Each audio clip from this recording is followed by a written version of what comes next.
Hello there and welcome back to another edition of Silly Car Showdown. Today we are taking a look at the Jaguar D-Type. I was looking through the old race cars because I kind of wanted to use one of these, and I ended up going with the D-Type. I was going to use a classic Ferrari, but none of them were particularly standing out for me, so I thought, sod it, now let us go for some good old Britannia. Also, I can make a pun in the title using this car, so yeah, that's sort of why we're using it. Anyways, like the title should probably suggest to you, I'm not expecting this to end well. I'm not actually sure what you can do to this car. I haven't checked it. This is the fastest car in pretty much every Forza it's been in. Forza 6 it was the fastest, Horizon 3 it was the quickest. I don't think it's the quickest in this game. I think it's been surpassed by the McLaren F1, but even still. Anyways, we have the 3.2 i6, 4.5 litre V8, or the 6 litre V12. Yeah, we're doing that. Now, while the BMW engine is interesting, do not get me wrong, the BMW engine can actually get about a decent amount of power. I think it's about 900 horsepower, 970 odd horsepower. This engine can make 1,000, and I want to put that through an old race car because I'm not very sensible. That PI jump on the... yeah, the PI jump on the aero is convincing enough. Surprisingly, race tyres don't jump up the PI too much. What tyre size is... oh no. 235s on the front. Okay, excellent, good. And 235s on the rear. This isn't going to end well, is it? This is going to probably end in many varieties of death. Many varieties of them, I think. Yes, we definitely want a differential. Apparently that was not in the car in the first place, but yes, I do want that.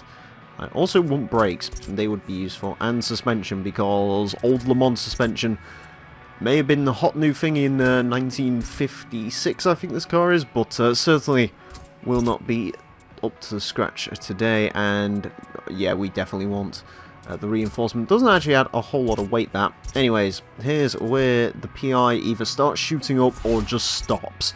I don't know which one it's got. Oh god.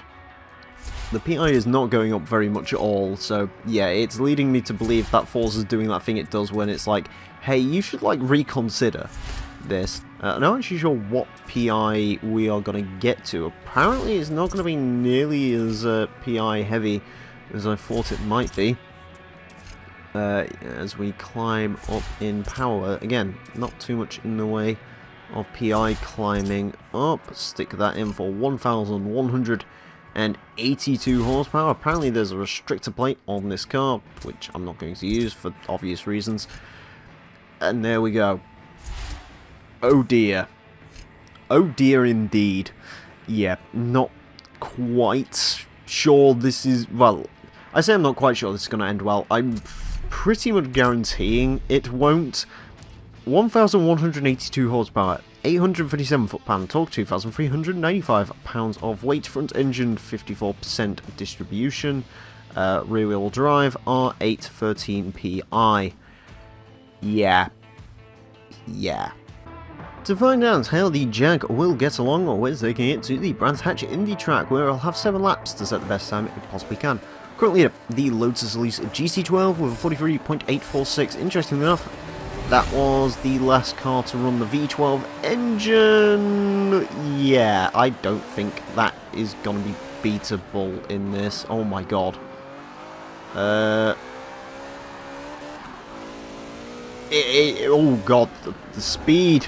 Many of the speeds and none of the brakes. Alright, we're off to a flying start here. I can actually see the front end of the car. Or rather, actually see the entire car. The ground is right next to my arm. This is very weird. Oh my god, the speed. Once it can actually get the speed down... oh god, I'm going to have to really watch it through there apparently. These tyres are not big enough. That is quickly becoming apparent. It changes direction quickly. I'll say that for it. I'll say that much for it, but other than that, oh my god, the speed. Oh god, this is quicker than the Lotus, I think. And, well, it may be quicker than the Lotus, it certainly does not get stopped. Like the Lotus, a 53.645 on its first lap. Yeah, I don't think this thing's going to be quite that slow when it finally gets going, but I don't know how much quicker it's going to be, to be honest with you. Yeah, I think this is going to be kind of similar to Nasdonk in the extent of don't expect much from it. If this gets under 50, I will be surprised. It just doesn't want to behave, does it? It really doesn't want to behave right. The problem is, I'm trying to say to myself, don't be an idiot on the throttle, but apparently that's not making any difference whatsoever. The car's just sort of deciding occasionally it wants to have traction. Right. There you go. Ooh, try not to get the back end to brake. There we go. Right. This is a dirty lap. We will class it as a clean lap, though, if it does... Nope, never mind. I was about to say, if this lap becomes our quickest lap, we will class it as a clean lap, but apparently I'm going to go off again. Yeah, this is difficult. Especially around a track like this. It's very, very short.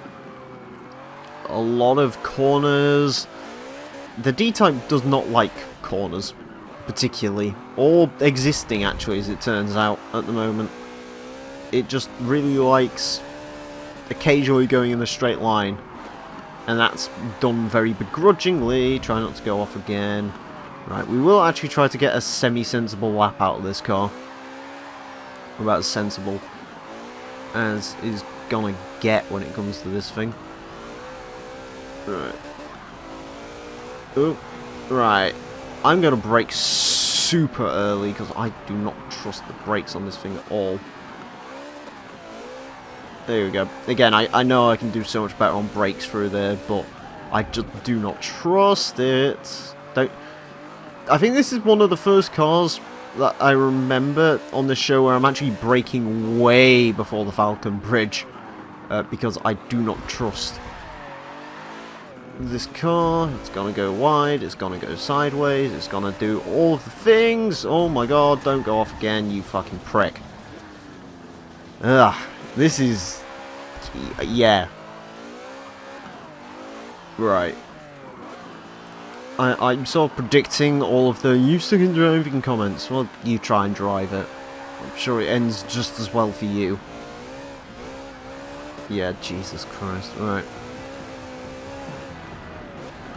I do actually need to get a quicker lap time out of this than a 53.6, because otherwise, yeah, it's going to look a bit skew-if on the leaderboard. I'm not gonna lie. So this is one of those weird dirty laps that I'm just going to class as a clean lap if it happens to become the fastest one that we do. Hopefully it doesn't. Ooh.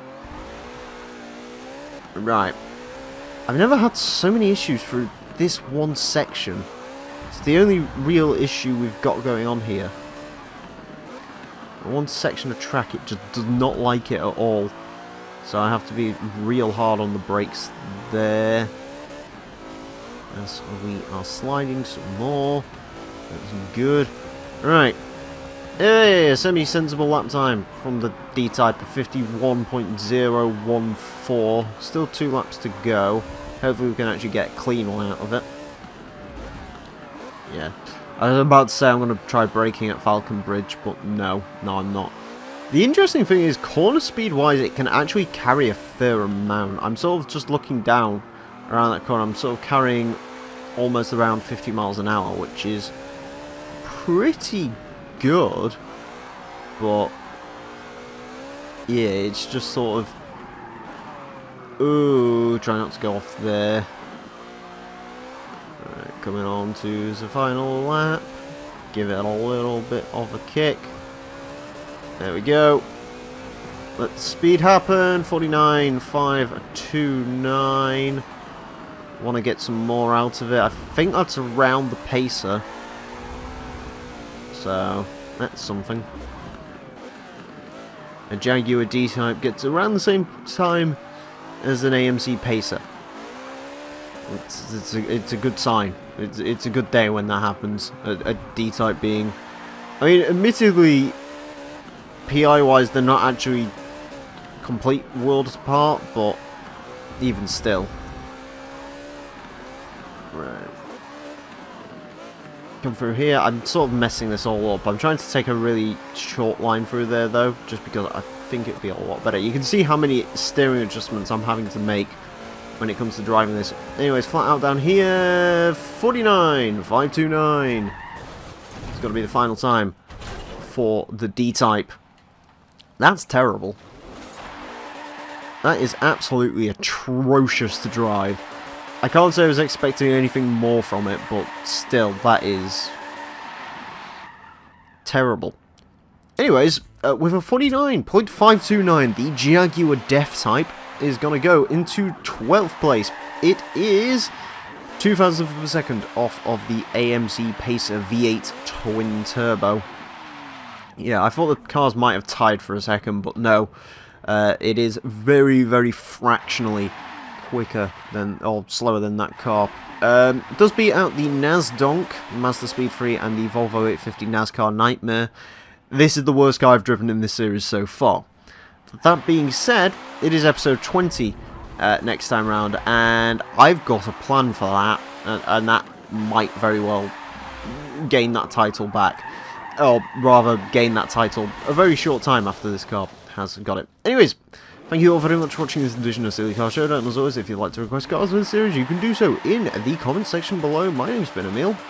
You can check out my channel in the description below. Thank you for watching, and until next time, farewell.